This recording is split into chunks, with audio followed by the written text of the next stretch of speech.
It's the little things sometimes. The little things, truly.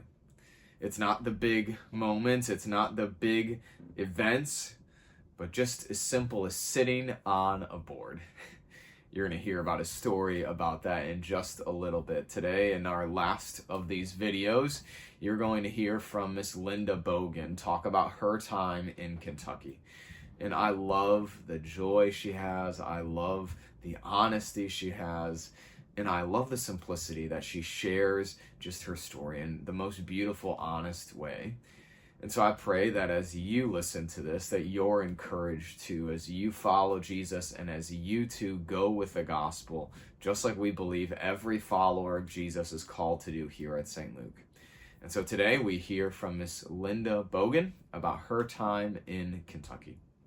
I just think that going on a mission trip is, we talk about coming back from our mission trips almost every time about how we would like to share the experience with those who have not been able to go. And it's so hard because it's just like eating something that for the first time that tastes so wonderful, and you want to try to describe what it tastes like to someone else, and it's just, they have to try it for themselves. Well, I guess, there's so many stories. I've been doing this for 11 years, so there's just story after story. But this particular time in Kentucky, the story that stands out in my mind was our second trip. Was October of 22, and we had that was our smallest group. There was only 4 of us. There was Eileen Geary and Cindy Trill and Herb Marhoff and myself. And we were assigned to Miss Gloria's house. And Gloria was a grandmother. What happened the night of the tornado, when the warning sounded, her daughter, son-in-law, and their 3 children came to her house because they lived in a trailer. And they thought that it would be the safest place. There are very few basements in Kentucky. And so they were in the bathroom. And Gloria was holding the 6-month-old little girl. And the 2 boys and their parents were there. They were all in the bathroom. And the trailer, there was a lady across the street who lived in a trailer. And the tornado took that trailer and actually threw it into Gloria's house and opened the house up. And they were all sucked out. All of them, they landed around the neighborhood. And Gloria was holding the baby but couldn't hold on to her. And she died. And so the grandmother's, Gloria's house, apparently the kids had also come there, and that was their bus stop. So every day we got to see the kids coming off the bus, and their eyes, that you could tell that they were still in shock, and it was very moving. So yeah, that's why we give people hope. I mean, you pound some nails and you put on some siding and you apply some paint, but all that is giving hope. So that's what we did best. That's what God puts us there for. The smaller boy he carried around a blanket. He needed security. And the mother, she talked, she walked around, she talked, but she was in a daze. She still, after it had been, we were there in October, and it had happened actually the week before we were there would have been the baby's first birthday. So they're still really having a rough time. I think too, whenever if my house is, catches on fire and I lose everything, I have neighbors and family that will come to my aid.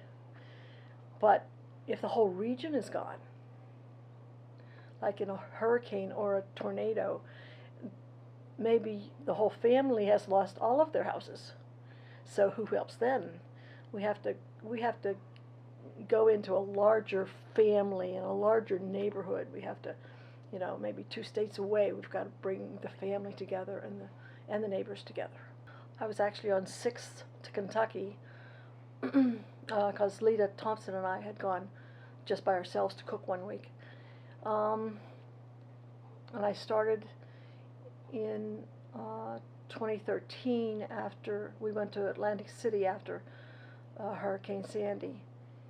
And that was one time, maybe 12. I don't know. It's one of those things that gets in your blood. And there are so many blessings, you just want to keep on doing it, At least that's my reaction. Getting to know people that, I am very good friends with a guy named Mike. Mike lives in Fort Wayne, Indiana, and he is was the leader. He's retired. He has stepped down now, but he was the leader for the response team for the district and so he would bring people from that district. So it's kind of, I would have never known him, another LCMS person halfway across the country, and but I know he likes cars, and I know, and it's just the people that you get to know and you spend time with them. It's just like even the people from church here that have gone, we have a connection now. We've spent a week with each other, seeing each other nice and grimy and dirty and sweaty, and it's just, we end up being family. Yeah, one of the places that we went a number of times was Louisiana after the great flood of 2016, and I think we were down there maybe 4 or 5 times. And the first time we went, we worked on the house of a man who had been the mayor of this little town. And his daughter, he was in a wheelchair, and his daughter met us out in the driveway when we came in, and she's crying, and she says, we've been waiting so long for you. You finally brought us hope from the Lord. And so we worked on that house, and then we were able, like a year later, to actually finish that house. We started the house, and then we got to finish the house, and we got to they dedicated the house, and we were there for the dedication, and it was just, and I know some of the group that went down there have actually gone down and stayed with her. She's left, her home was open to any of us who helped work on the house. But the fact that she said, you brought us hope, I think that's God. God uses us to bring hope. Right. It's not us that did it, but He sent us. I think it's just made us stronger, Yeah, I don't know that it's challenged it. It challenges me physically. Sure. I want to keep on going, but the years keep mounting up, and how much longer. I pray every time I register. I pray, Lord, if it is Thy will. I don't know if I'll make it, but I've registered. I don't either. I've learned to paint. I was not a painter. My husband did all the painting, and my son does it. But I never really did that much painting, and I've learned to paint. I did help, at home on our house, putting up shingles, and so I did get to do shingles in Mississippi on my birthday. That was fun. I won't tell you which birthday it was, but it's just, there's so many things, and there's always holding. One of my jobs in Kentucky was sitting on a board while one of the guys cut wedges in it to make a stairway. Doesn't take any talent at all. It just takes a little weight. I got it. So and picking up, they were doing insulation. So we pick up the insulation so nobody trips on it. And we got bags of insulation, and then they need a little piece, so we go get a little piece. There's always something. God gives us many talents. Some are greater than others. But if it's not your talent, sometimes we don't know the talents we have. And I think we have to try things out to see. And so I just, if there's any inclination at all, try one, take one bite. So that's what I would say. The one Bible verse that I use, that I really take to heart, is the Ephesians 2:10. I'm sorry.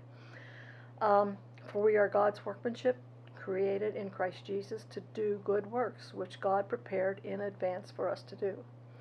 So, a horrible tornado or a devastating earthquake or even a flood or can produce good works that are there to be done. So, and I do think that this is stewardship.